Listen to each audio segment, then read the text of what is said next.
오늘 요한 1서 5장 오늘은 13절 말씀부터 보게 됩니다. 우리 요한 1서 5장 13절로 해서 21절 마지막 절까지 우리 함께 읽고 말씀 나누겠습니다. 내가 하나님의 아들의 이름을 믿는 너희에게 이것을 쓴 것은 너희로 하여금 너희에게 영생이 있음을 알게 하려 함이라.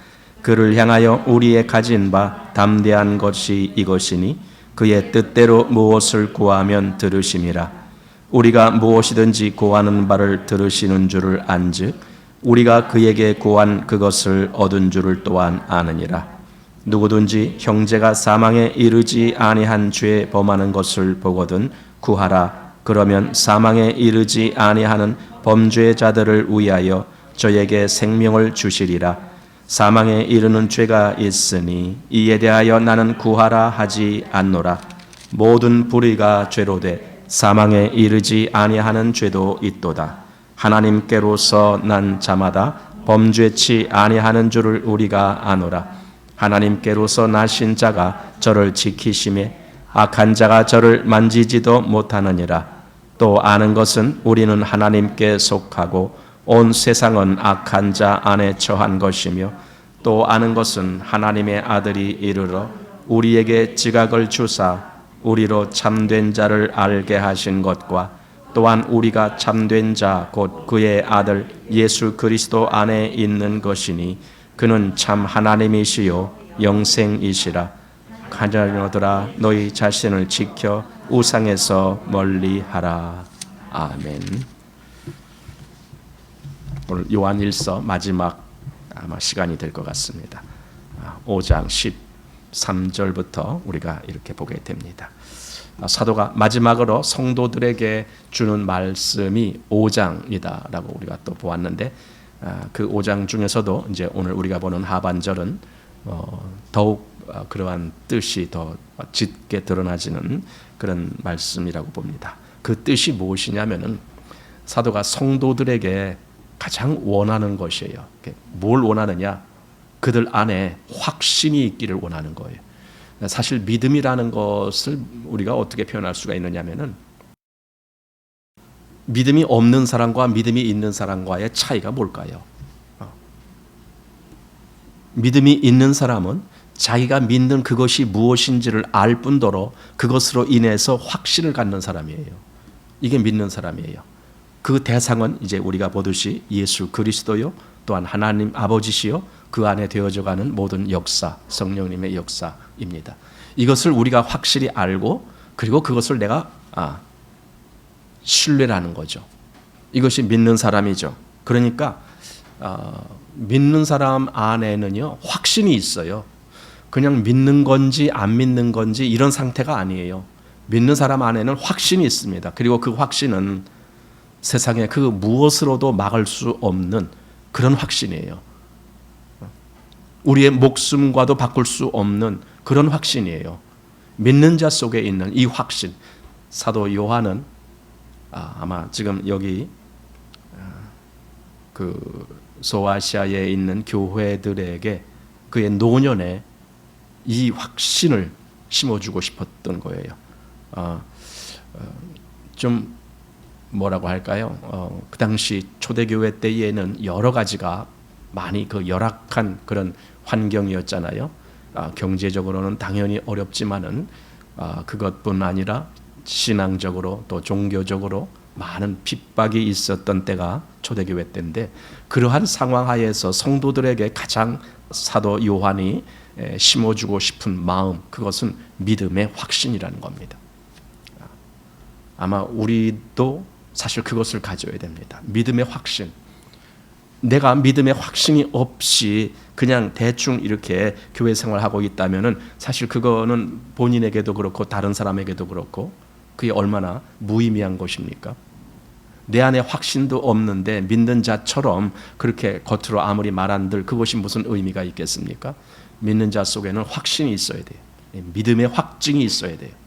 나는 이 말씀을 믿습니다. 이런 분명한 확신이 있어야 됩니다. 그랬을 때에 그 사람에게 부가적으로 따라오는 하나님의 약속들이 어마어마한 것이 있는 거예요. 믿는 사람 안에는 첫째로 생명이 있어요. 생명을 우리가 주관하는 것이 아니에요. 우리가 주관할 수도 없어요. 생명은 하나님 아버지가 주관하시고 그 아들 예수 그리스도로 인하여 우리에게 주어지는 생명입니다. 그건 놀라운 겁니다. 생명이 우리 안에 있느냐 없느냐는 최후에 우리가 과연 주님 앞에 갈 수 있느냐 없느냐와 관련이 있는 겁니다. 생명이 없는 자는 그 앞에 나아가지 못하고 영원한 형벌로 갈 겁니다. 그러나 생명이 있는 자는 그 생명으로 인하여 아버지 하나님께 나아갈 수가 있습니다. 그러니 이 생명이 있다는 것이 얼마나 중요한가. 사도 요한이 지금 이 요한 1서를 쓰면서 성도들에게 아마 이 확증을 심어주는 것이 가장 중요한 목적이라고 생각했던 것 같습니다. 바로 믿는 자 속에는 생명이 있다. 이 확신. 믿는 자 속에는 생명이 있다. 저도 그 생각을 좀 집중적으로 이렇게 해봅니다. 그게 얼마나 중요한 문제인가. 우리가 그냥 그래 믿고 있으니까 당연히 그런 거 있는 거야 이렇게 생각할 때엔 별로 내 마음에 감흥이 일어나질 않아요. 뭐 그런 거 있으면 있는 거지 뭐. 아마 돈 누가 나에게 1,000만 원을 준다 그러면은 그건 더 감동이 될 거예요. 어떤 사람이 나에게 야 너 이거 가져 하고 1,000만 원을 준다고 해보십시오. 그러면은 얼마나 기쁘고 얼마나 속에서 흥분이 될까요?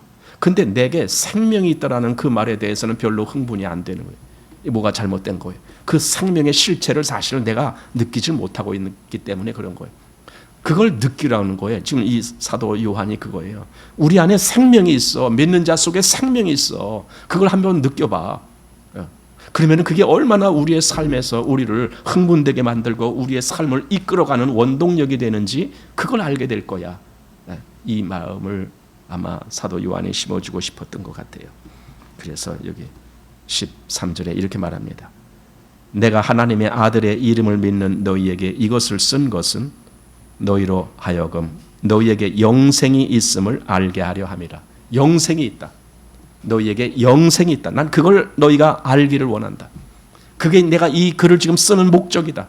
이 요한 1서를 쓰는 목적이다. 너희에게 영생이 있다.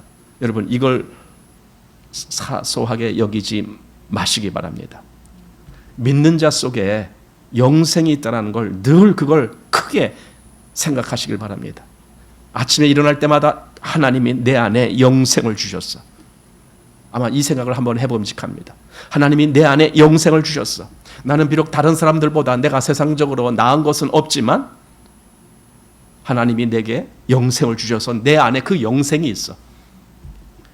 이 영생은 어느 누가 빼앗아갈 수도 없는 거야. 하나님이 내게 주셨기 때문에 내 안에 영원토록 있는 생명이야. 이걸 내가 한번 느껴보라는 거예요. 우리가 이 세상을 살 때에 몇 년을 살지 모르지만은 사실 뭐 세상의 삶이라는 것이 다 정해진 거 아닙니까?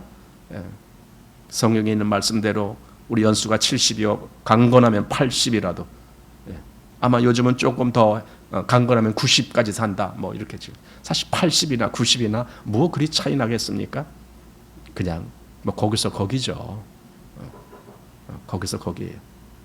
그런데도 그 연수의 자랑은 수고와 슬픔뿐이다 라고 말씀했잖아요. 그런 삶 속에 내 안에 생명이 있다는 것이에요. 여러분 지난번에 제가 필리핀 갔을 때 그 말리탐이라고 하는 곳에 이제 바닷가예요. 거기가 그 지역이 바닷가기 때문에 그들은 별로 직업이 없어요. 그래서 뭘 갖고 이제 직업을 삼느냐면은 주로 이제 그 바닷가에서 고기를 잡거나 아니면은 아주 특별한 것을 하는데 그 조개를 채취를 하는데 그 조개가 뭐냐면 진주 조개예요. 그걸 채취를 해요.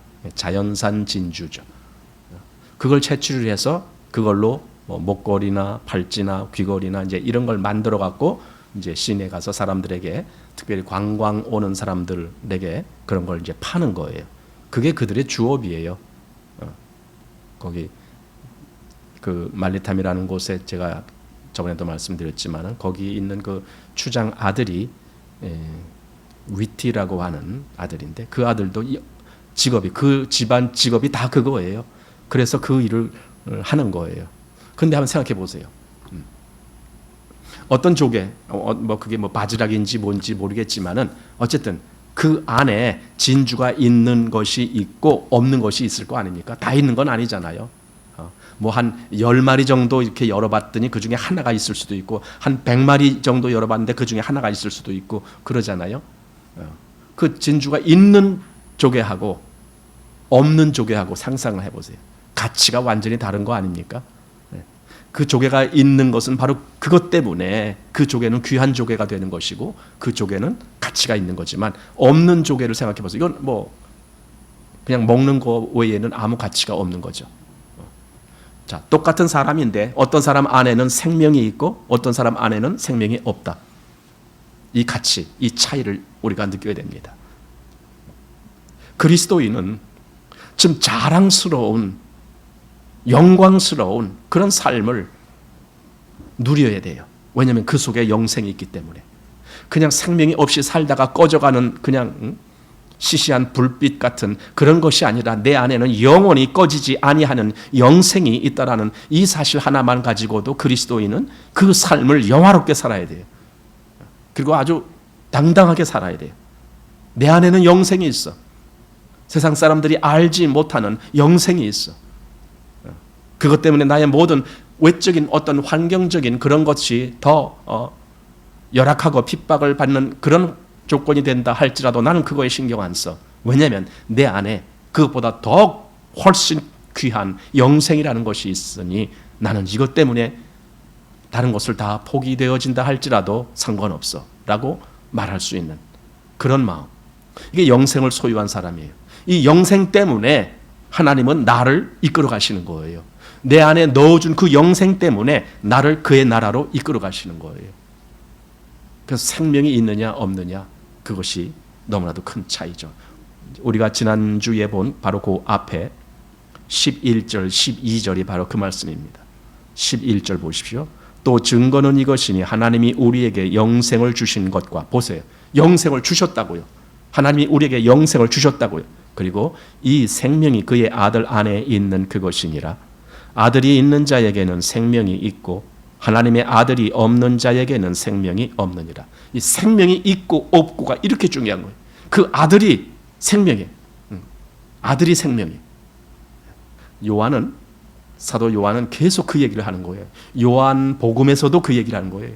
태초에 말씀이 계시니라. 이 말씀이 하나님과 함께 계셨으니 이 말씀은 곧 하나님이시라 하면서 그 말씀이 곧 예수 그리스도 그 안에 생명이 있었나니 이 생명은 사람들의 빛이라 이렇게 말씀한 그 아들이 요한 1서에서는 바로 태초부터 있는 생명의 말씀에 관하여는 우리가 들은 바요 본 바요 친히 뭐 만지고 뭐 이렇게 그 생명을 얘기했던 거예요. 생명. 그런데 결론 지금 요한 1서 5장 결론에 와서 하나님이 그 생명을 우리에게 주셨어. 이 얘기예요. 우리에게.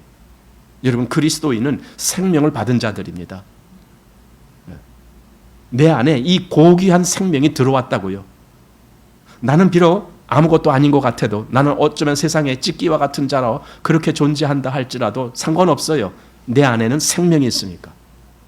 이것이 얼마나 고귀한 겁니까? 다시 여기 11절. 또 증거는 이것이니 하나님이 우리에게 영생을 주신 것과 이 생명이 그의 아들 안에 있는 그것이니라. 아들이 있는 자에게는 생명이 있고 하나님의 아들이 없는 자에게는 생명이 없느니라. 이걸 놓치지 말길 바래요. 우리에게 주신 이 생명이 있다라고 하는 이 사실을 놓치지 말길 바래요. 사실 이단자들이 와서 한 일이 뭐겠습니까? 사람들 마음을 흔들어 놔갖고 그들에게 생명이 있다라는 것 자체도 괜히 의심하게 만드는 거예요. 의심하게.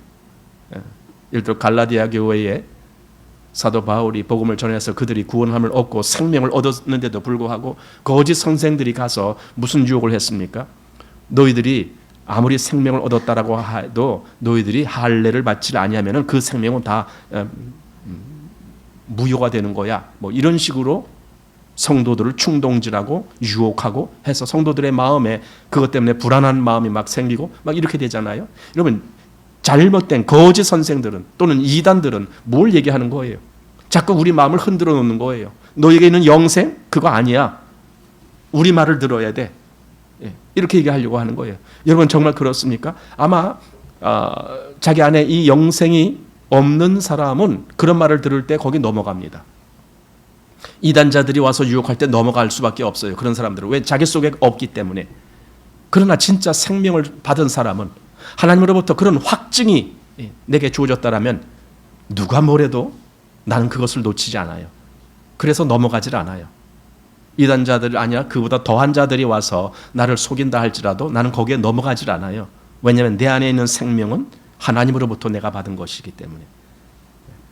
그겁니다. 그래서 13절에 내가 하나님의 아들의 이름을 믿는 너희에게 이것을 쓴 것은 너희로 하여금 너희에게 영생이 있음을 알게 하려 함이라, 이렇게 말했던 겁니다. 영생이 있어. 하나님의 아들의 이름을 믿는 너희에게, 요한복음에는 영접하는 자 곧 그 이름을 믿는 자들에게는 이렇게 되어 있어요. 그 이름을 믿는다라는 것은요, 그 이름의 주인공에 그 되어지는 모든 것을 다 포함한다라는 의미입니다. 그가 어떻게 하셨는지, 그가 어떻게 사셨는지, 그가 어떻게 죽으셨는지, 그가 어떻게 부활하셨는지, 그 모든 것을 다 포함한 그것을 이름이다라고, 그 이름이 그것을 다 대변하는 거다라고 그렇게 보는 겁니다. 그래서 이름을 믿는다라는 것은 주님을 통하여 이루어진 그 모든 사실을 믿는다라는 의미도 됩니다. 이것이 지금 사도가 기록하는 목적입니다. 영생이 있음을 알게 하려 한다. 알게 하려 한다. 뭔가 너희로 알게 하려 한다. 그리고 14절에 그를 향하여 우리의 가진 바 담대한 것이 이것이니 그의 뜻대로 무엇을 구하면 들으심이라. 이거예요. 왜 갑자기 14절에 기도가 나왔을까요? 기도는 13절에 있는 것과 같이 그 영생, 즉 생명이 있는 사람이 하나님과의 친교, 교통이 이루어지는 것이 기도이기 때문에 그래요. 생명이 없는 사람은 이 기도가 안 되는 거예요. 하나님과의 교통이 안 되는 거예요. 물론 하나님을 향해서 소원을 이야기할 수는 있겠죠. 하나님, 나에게도 이 생명의 빛을 비춰주십시오. 이렇게 구할 수는 있겠죠. 하지만 교통이 이루어지질 않아요. 특별히 여기 이제 안다라는 개념의 말씀이 많이 나오는데, 이 안다라는 개념은요, 감정적으로나 또는 체험적으로나 그렇게 해서 아는 것을 의미하는 것이 아닙니다. 이건 하나님 말씀에 근거한 그 지식이 나로 하여금 알게 해준다, 그 뜻입니다. 안다라는 개념이 그겁니다. 그래서 안다라는 것은 곧 확신한다라는 말과 같이 이어집니다. 아는 것이 곧 확신하는 거예요. 알지 못하면 확신을 못합니다. 그런데 나는 알아요. 나는 이 하나님 말씀을 통해서 알아요. 하나님이 내게 그 지각을 주셨어요. 그래서 내가 알아요. 그렇기 때문에 나는 확신하는 거예요. 아, 이건 정말이다. 확신하는 거예요. 하나님의 모든 약속에 대해서 나는 확신을 하게 되는 거예요. 이건 정말이다. 여기서 무슨 확신을 하는지 지금 13절에서는 우리에게 영생이 있음에 대한 확신, 우리는 그걸 아는 거예요. 우리에게 영생이 있어. 우리는 그걸 알아요. 그래서 그것에 대한 확신이 있고, 그 다음 14절에서는 하나님이 우리의 기도를 들으신다라고 하는 확신, 영생이 있는 자들의 기도를 하나님이 들으신다라는 확신. 또 18절 말씀으로 가보시면은 여기 하나님께로서 난 자마다 범죄치 아니하는 줄을 우리가 아노라.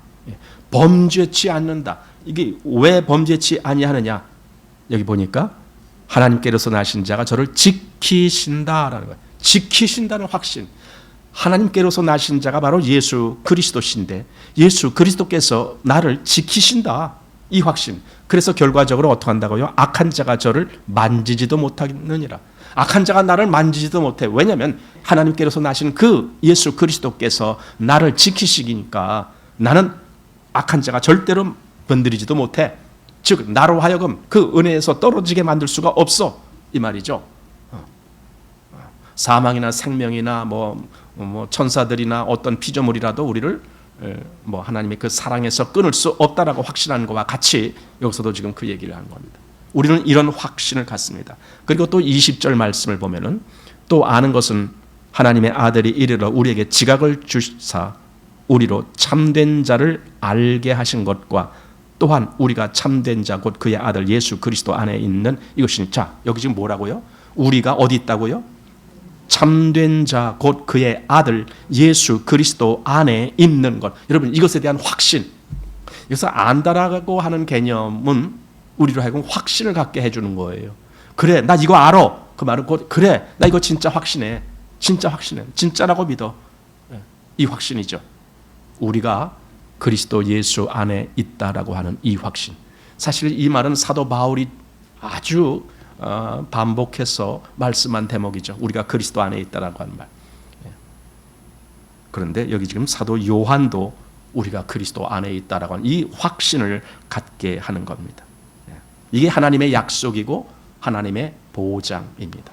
우리가 하나님으로부터 이 확신, 우리 안에 영생이 있음, 또 하나님께서 우리의 기도를 들으시고 응답하시는 확신, 그리고 또 우리가 그 하나님께서 나신 자가 우리를 보호하심으로 악한 자가 우리를 건드리지도 못한다라는 확신, 그리고 우리가 그리스도 예수 안에 거하고 있다라고 하는 확신, 이겁니다. 한마디로 이것이 우리에게 영생이 있는 것에 대한 결과들입니다. 우리에게 주신 하나님이 우리에게 영생을 주신 것에 대한 결과들, 그런 것들에 대한 확신입니다.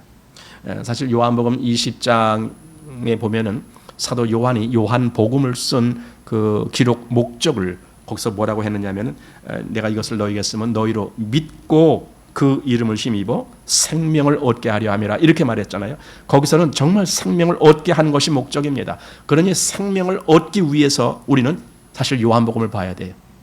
내가 생명을 얻기 위해서는 요한복음을 봐야 돼요. 그러나 내 안에 이미 생명이 있음을 확신하기 위해서는 요한 1서를 봐야 돼요. 물론 그렇다고 꼭 뭐 요한복음만 보고 요한 1서만 보라 그런 말은 아닙니다만은 거기에 그런 의미들이 있다라는 뜻입니다.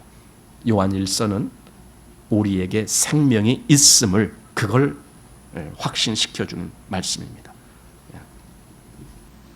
자, 한마디로 우리에게 영생이 있다라고 하는 그 뜻은요, 우리가 쉽게 말하는 나 구원받았어 그 뜻이에요. 구원받았어. 여러분 구원받은 것이 뭐예요? 영생이 있는 거예요. 내 안에 영생이 들어왔어요. 하나님 내게 영생을 주셨어요. 그것이 내가 구원받은 거예요. 구원의 확증이 되는 거예요. 영생을 얻었다 이겁니다. 그래서 14절 말씀에 그를 향하여 우리의 가진 바 담대한 것이 이것이니, 이제 우리가 하나님을 향해서 담대하게 구할 수 있는 그 마음을 주시는 거예요. 왜냐하면 내게 생명을 주셨으니까. 하나님이 내게 생명을 주셨으니까. 하나님은 나를 남처럼 보지 아니하는 거예요. 왜? 내게 생명을 주셨거든요. 마치 부모와 자식과의 관계가 똑같아요. 자식이 부모에게 뭔 말을 못하겠어요? 그가 뭐가 필요한지, 또는 그가 뭐가 지금 잘 안 되고 있는지, 또는 그가 어떻게 했으면 좋겠는지 모든 걸 다 부모에게 말할 수 있잖아요. 왜? 부모가 자기를 낳았으니까. 그러니까 부모한테는 이야기할 수가 있는 거 아니에요. 하나님이 내게 영생을 주셨어요. 그럼 나는 하나님에게 무엇이든지 다 얘기할 수 있잖아요. 아니 영생을 주셨는데 뭘 못 들어주시겠어요? 하나님이. 나는 하나님을 그렇게 생각합니까? 내가 무엇이든지 다 말할 수 있는 하나님 그렇게 생각하십니까? 내가 영생을 주신 하나님. 그래서 우리가 무엇이든지 구할 수 있다. 그러면 하나님께서 들으시는 줄을 우리는 확신한다. 하나님이 들으셔. 들으신다는 말을 물론 오해를 해서 내가 요구하는 대로 다 그것을 이루어지게 한다 그 말씀은 아닙니다. 들으신다는 거예요. 부모가 자녀들의 말을 귀 기울이는 것과 똑같아요. 아니 자녀들의 말에 귀 기울인다고 자녀가 말하는 걸 다 해줍니까? 그건 아니잖아요. 듣고 그거는 네 뜻은 알겠지만은 그건 지금 너에게 필요한 것이 아니야. 그건 나중에 해줄 수 있어. 지금은 아니야. 예를 들어 초등학교 한 5학년 된 우리 주한이가 6학년인가? 6학년? 6학년 된 주한이가 아빠한테 요구하는 거예요. 아빠, 나 자동차 한 대만 사주세요. 좋지. 아빠가 그래 사줄게. 이러면은 진짜 그게 좋은 걸까요? 아니죠. 자동차 가지려면은 자동차를 내가 운전할 수도 있어야 되고 그걸 얼마든지 내가 다룰 수 있는 그런 충분한 연령이 돼야죠. 그래야 주시는 거죠. 내가 하나님께 무엇을 구한다라고 할 때도 똑같아요. 구한다라고 다 주신다는 건 아니에요. 그러나 하나님은 귀 기울이신다는 거예요. 들으신다는 거예요. 최소한. 내가 무엇을 구하든지를 들으신다는 거예요. 그래서 그것에 대해서 적절한 길로 또 인도해 주실 거예요. 이 믿음이 있어야 돼요. 그러니 내가 구한다라고 그대로 안 이루어졌다라고 하나님이 내 기도를 안 들으신다, 이렇게 생각하면 안 되는 거예요. 하나님은 언제든지 내 기도를 들으셔. 왜냐하면 내게 생명을 주셨으니 내 기도를 안 들으실 수가 없다, 이겁니다. 예. 자, 15절 말씀. 우리가 무엇이든지 구하는 바를 들으시는 줄을 안즉, 예, 이것도 알아요. 우리가 지금 하나님이 무엇이든지 들으시는 줄 아는 거예요. 그러면 어때요? 우리가 그에게 구한 그것을 얻은 줄을 또한 아느니라. 자, 그런데 이렇게 정말 우리가 그에게 구하는 것을 얻은 줄 안다라고 했는데 여기에 전제가 있습니다. 그 전제가 14절에 있잖아요. 뭐냐면은 그의 뜻대로 무엇을 구하면, 이겁니다. 사실 구한다라는 것도 이제는 좀 우리가 성숙한 그런 위치에서 구하는 사람들이 바로 이런 사람, 하나님의 뜻대로 구하는 것을 아는 거예요. 이게 하나님의 뜻 안에서 이루어져야 될 것이다, 이걸 구할 줄 아는 거예요. 그냥 내 욕심을 구하는 것이 아니라 하나님의 뜻이 이루어지기를 구하는 거예요.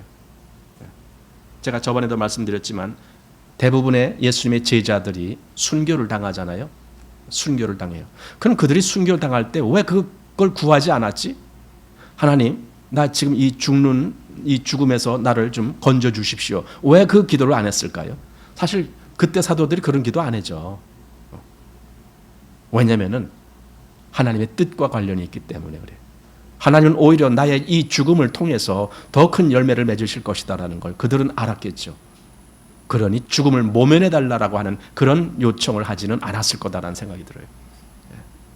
여기 지금 그게 그겁니다.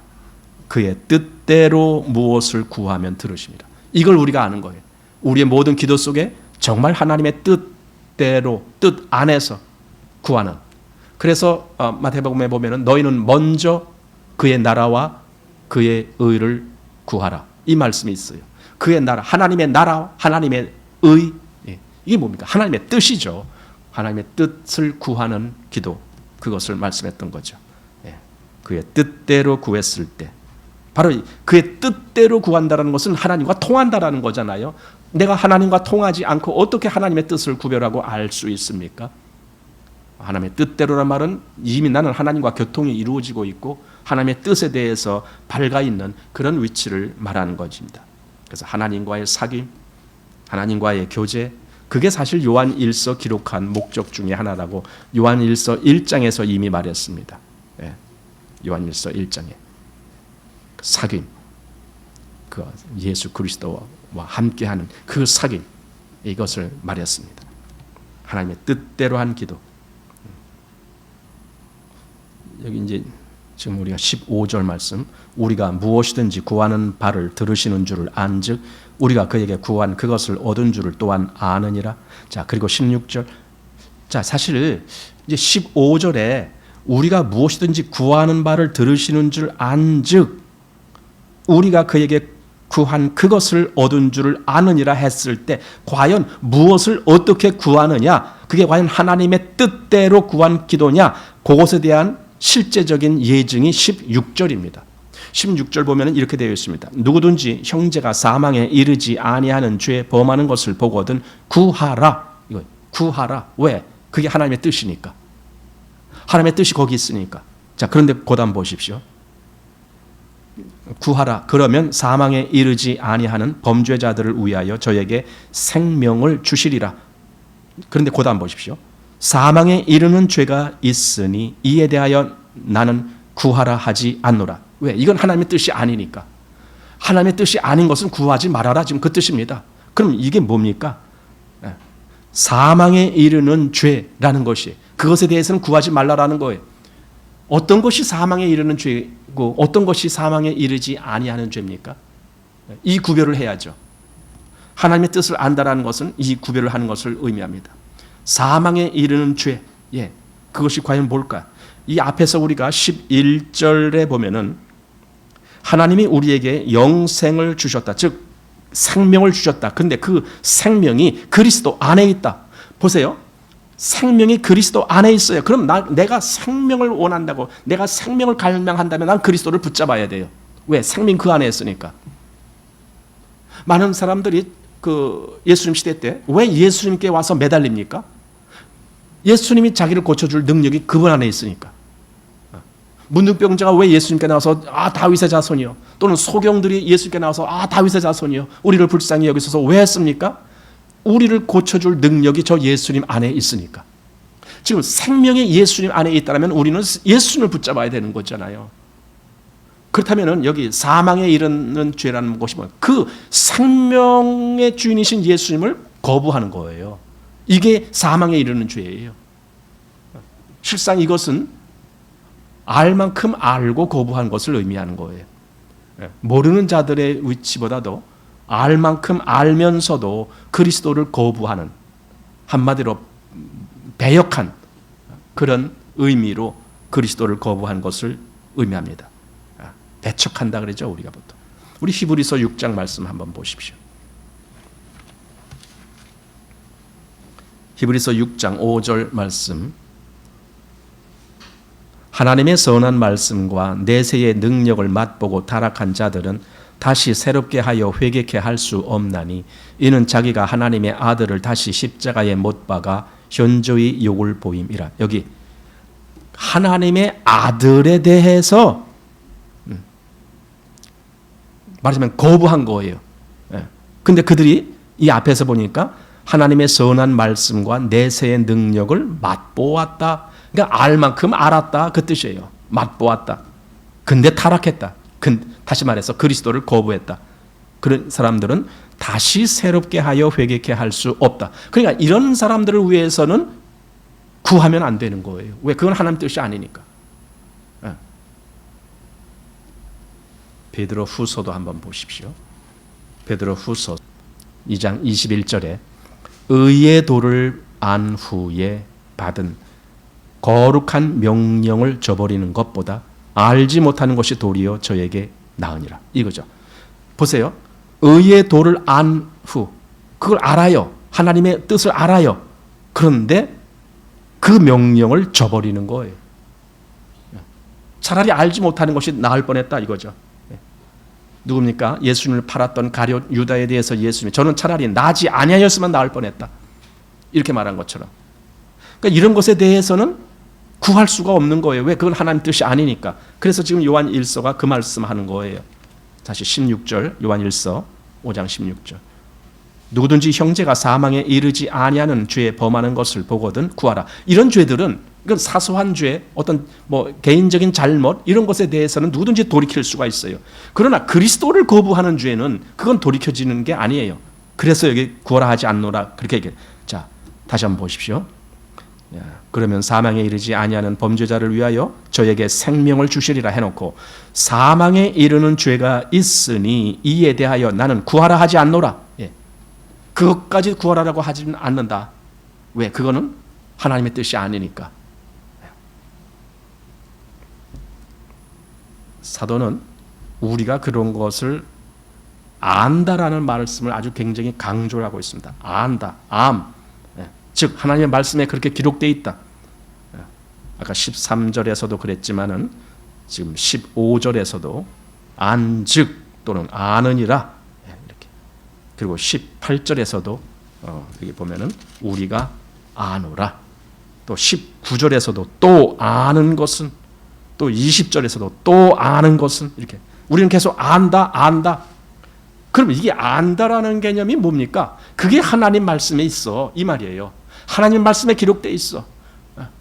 그래서 우리가 아는 거야. 그러니 우리는 그걸 확증할 수가 있어. 확신할 수가 있어. 이런 이게 확실한 믿음이죠. 그래서 우리는 믿음의 근거를 하나님 말씀에다가 두는 거예요. 다른 데 두면은 흔들리는 거예요. 요동치는 거예요. 체험에다가 믿음의 근거를 두는 사람들이요. 체험은요. 시간이 지나면 점점 이 뭡니까? 무가 흐려지듯이. 아니 우리도 그렇잖아요. 우리가 무엇을 체험했다. 근데 한 10년쯤 지났어. 그럼 반은 다 까먹어요. 한 20년쯤 지났어요. 그럼 반의 반은 또 더 까먹어요. 나중에는 이게 진짜 그런 경험이 나한테 있었나 없었나 아마 그럴 거예요. 한 30년 지났다고 생각해 보세요. 어떤 사람이 20대 때 아주 묘한 어떤 체험을 했습니다. 그런데 그 사람이 한 80세까지 갔어요. 그럼 몇 년이 지난 거예요? 60년이 지났어요. 그 60년을 그걸 제대로 기억하고 있을 수 있어요? 거기다가 나중에 무슨 뭡니까? 치매까지 걸렸어요. 그럼 어떡할 거예요? 그러나 하나님 말씀의 믿음의 근거를 둔 사람은 혹 내가 그 말씀을 외우지 못한다 할지라도 다시 성경책을 펴보면 돼요. 아, 여기 있구나. 아, 여기 있네. 그 말씀, 여기 하나님이 내게 영생을 주셨다고 하는 말씀이 여기 있네. 근거가 여기 있는 거예요. 말씀의 믿음의 근거를 둔 사람들은 그 믿음이 흔들릴 이유가 없어요. 여러분, 우리가 죽음 앞에 섰을 때에도 그때 과연 누가 흔들리지 아니하고 담대하게 그 죽음을 이길까? 누가? 말씀을 믿은 사람. 왜냐하면 하나님의 말씀은 쇠하지 아니하고 영원토록 있다라고 말씀했잖아요. 그 쇠하지 아니하는 말씀을 믿었기 때문에 내 믿음이 쇠하지 아니하는 거예요. 여기 확증하고 그것을 안다. 이 모든 것들이 다 그 하나님의 말씀을 말씀하는 거예요. 그래서 하나님의 말씀에 기록되어 있기 때문에 우리가 확신한다. 요한 사도는 성도들에게 그 확신을 심어주기를 원하는 겁니다. 이 확신, 바로 하나님 말씀에 이 기록이 있어. 너는 이걸 붙잡아야 돼. 이 확신. 자, 18절 말씀 보십시오. 하나님께로서 난 자마다 범죄치 아니하는 줄을 우리가 아노라. 하나님께로서 나신 자가 저를 지키심에 악한 자가 저를 만지지도 못하느니라. 범죄치 아니하는 이유는 악한 자가 그를 유혹할 수가 없기 때문에 그렇다. 다시 말해서 범죄는 언제 일어나는가? 악한 자가 그를 미혹하고 끌고 갈 때 거기에 끌려가면 범죄하게 되는 거예요. 그러니까 이것은 단순히 사소한 어떤 잘못 그런 뜻이 아닙니다. 이것은 아까 앞에서 말했듯이 정말 하나님을 그리스도를 거부하고 배척하는 그러한 죄, 즉 회개할 수 없는 생명을 얻을 수 없는 그런 죄 범하는 것. 그거 근데 그리스도인은 그런 죄를 범하지 않는다. 왜냐하면 지키시기 때문에. 그래서 믿는 자는 내가 믿는다라는 그 의지 때문이 아니라 그리스도께서 나를 지키시기 때문에 내가 흔들리지 아니하는 거예요. 믿는 자의 확증이 바로 거기 있고 더 담대할 수 있는 이유도 거기 있습니다. 아, 그리스도가 나를 지키시는구나. 내 마음이 요동칠 뻔했는데 그리스도가 나를 지키시는구나. 이런 확증. 그러니까 지금 요 앞에서 사망에 이르는 죄가 있다 했는데 그런 사망에 이르는 죄를 범하지 않는다 이거예요. 왜? 지켜주시기 때문에. 하나님께로서 나신 자가 저를 지키신다. 우리 요한복음 10장에 보면 바로 그런 의미의 말씀을 예수님이 이미 하셨어요. 요한복음 10장 28절에 내가 저희에게 영생을 주노니 영원히 멸망치 아니할 터이요 또 저희를 내 손에서 빼앗을 자가 없느니라. 그 말씀이나 지금 여기 요한 1서에 있는 말씀이나 아주 비슷한 말씀이에요. 요한 1서는 하나님께서 나신 자가 저를 지키심에 악한 자가 저를 만지지도 못한다. 이 말씀이나. 어쩌면 이거 지금 첫 번째 확신, 그리스도인들이 갖는 첫 번째 확신, 구원의 확신과 더불어 구원의 그 안전성이라고 할까요? 이 구원은 결코 없어질 수가 없는 거예요. 왜? 하나님이 내게 그 구원이 확실함을 주셨을 뿐더러 하나님께로서 나신 자가 나를 지키시니까. 한마디로 악한 자는 내 이 구원을 빼앗아가지 못해요. 사단은 나의 이 구원을 빼앗아가지 못해요. 왜냐하면 그리스도께서 그걸 지키시니까. 저희를 내 손에서 빼앗을 자가 없다. 이 구원의 안전성입니다. 자, 그다음 두 번째 확신 19절 보십시오. 또 아는 것은, 안다라는 것은 우리가 이건 확신한다 그 뜻이에요. 또 아는 것은 우리는 하나님께 속하고 온 세상은 악한 자 안에 처한 것이며 우리가 하나님께 속했어. 이건 소속의 문제고 정체성의 문제입니다. 나는 누구의 사람인가? 난 하나님의 사람이야. 난 하나님 백성이야. 난 하나님의 자녀야. 내가 하나님께 속한 자야. 나는 이 세상에 속한 자가 아니야. 나는 하나님께 속한 자야. 이 확신, 내가 하나님께 속했다라고 하는 이 확신, 이 두 번째 확신입니다. 그리고 세 번째 확신은 20절 말씀 보십시오.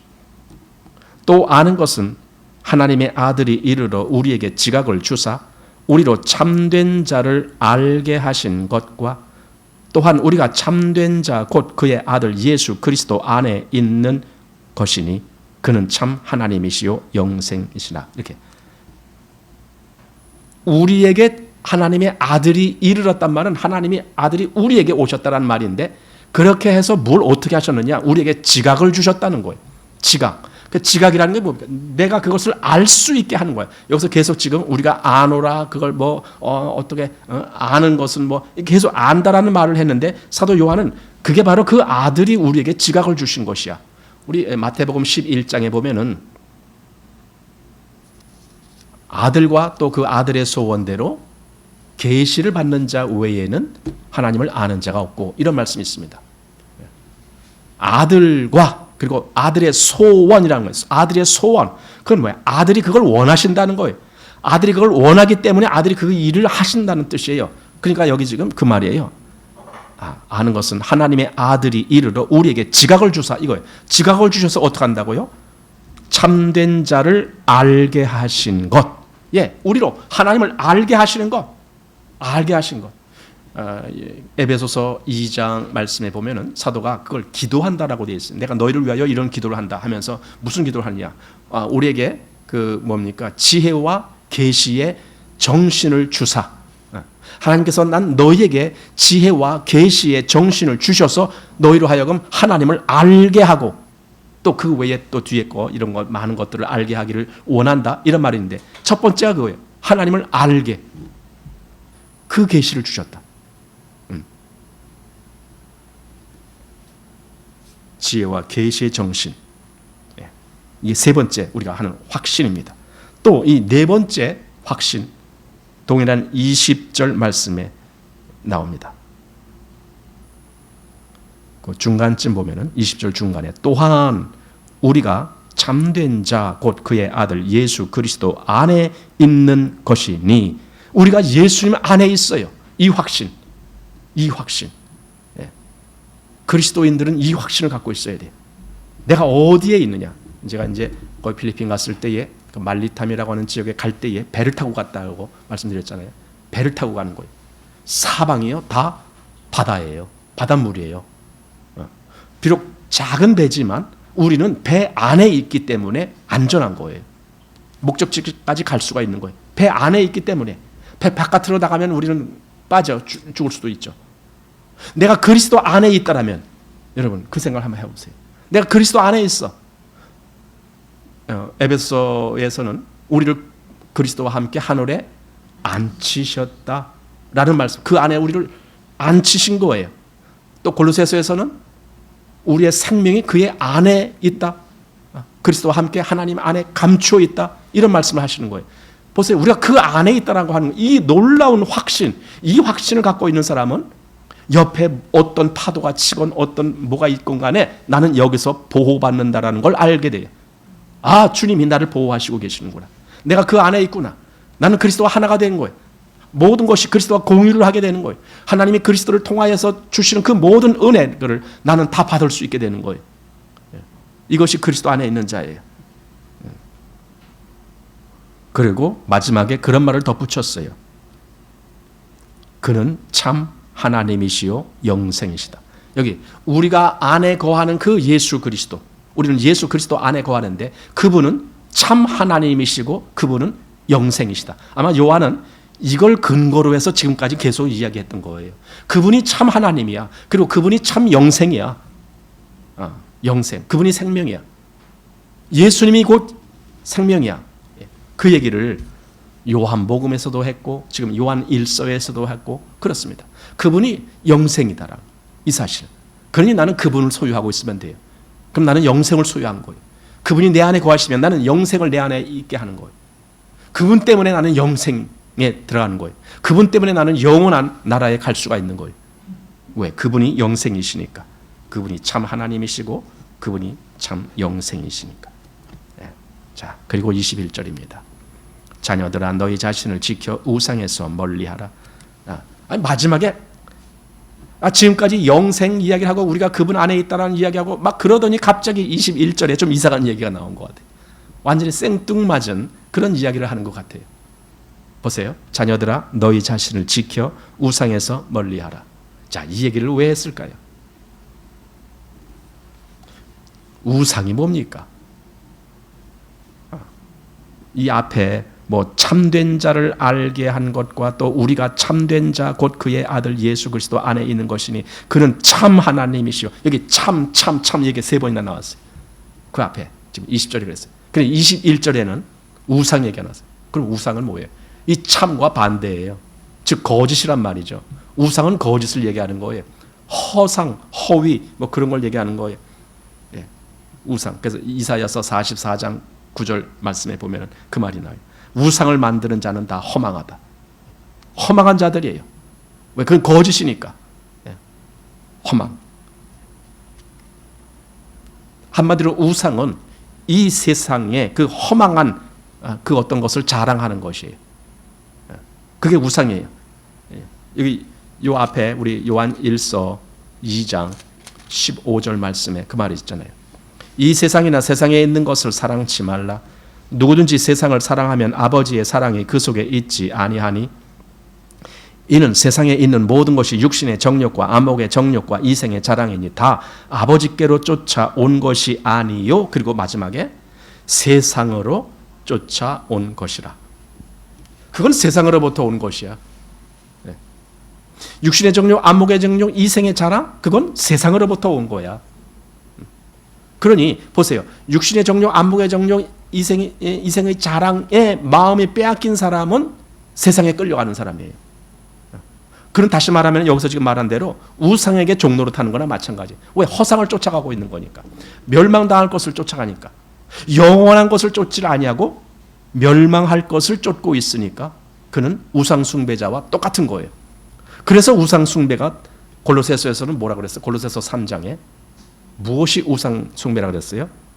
너희는 땅에 있는 지체를 죽이라 해놓고 곧 탐심 얘기를 하죠. 탐심이 우상 숭배니라. 이렇게. 그럼 탐심이라는 것이 뭡니까? 지금 여기 요한일서의 말로 본다라면은 이 세상이나 세상에 있는 것을 사랑하는 것.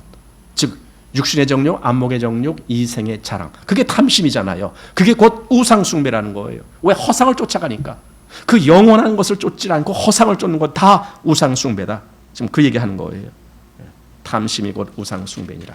사도 요한은 그걸 마지막에 썼어요. 즉 너희 마음을 다른 데로 빼앗기지 말아라. 그 소리예요. 자녀들아 너희 자신을 지켜 우상에서 멀리하라. 마지막으로 당부하는 겁니다.